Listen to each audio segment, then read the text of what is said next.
Zach and his friends took summer jobs as cabin cleaners. On weekends, the four of them would drive into town. One night, a fierce storm hit while they were driving back.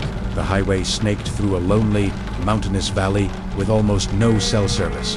The rain and clouds blotted out the moon and stars, plunging everything into pitch darkness. Suddenly, their headlights illuminated a tarp in the middle of the road. No one was around.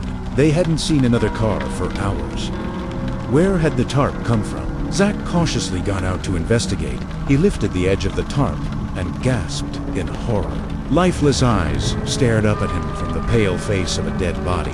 He scrambled back into the car, his heart pounding. His friends thought it was a prank until they saw the genuine terror on his face. Zach fumbled for his phone to call the police, but there was no signal. When he looked back at the road, the tarp and the body were gone. Shaken, they drove on in silence.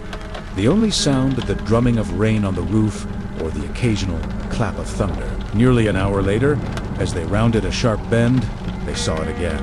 The same tarp with the same body sticking out from underneath. This time, no one was getting out. A horrible hissing sound, like 1,000 cicadas, filled the air. The body twitched, then slithered toward them as if all its bones were gone. Zach slammed on the accelerator, running over the tarp with a sickening thump. But it wasn't over. Not even close. The thing scrambled up the hood of the car, its dead eyes locked on them. It shattered the windshield and snatched one of Zach's friends, dragging them screaming into the night. They didn't stop. They couldn't.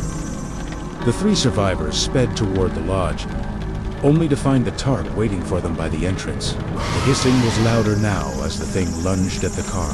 In their panic, they swerved and crashed. When Zach came to, it was pitch black. His flashlight beam found the creature clinging to the back window. It struck again, pulling another friend out into the darkness. Now, it was just Zach and one other. They sprinted for the lodge, but the creature was faster. It took his last friend, and Zach barely made it inside, barricading himself in a bathroom. All night, the thing rammed against the door, hissing and scratching. Days later, the police broke in and found Zach.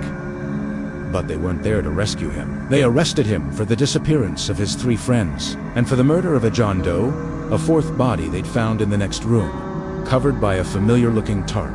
Zach tried to explain, but they wouldn't listen.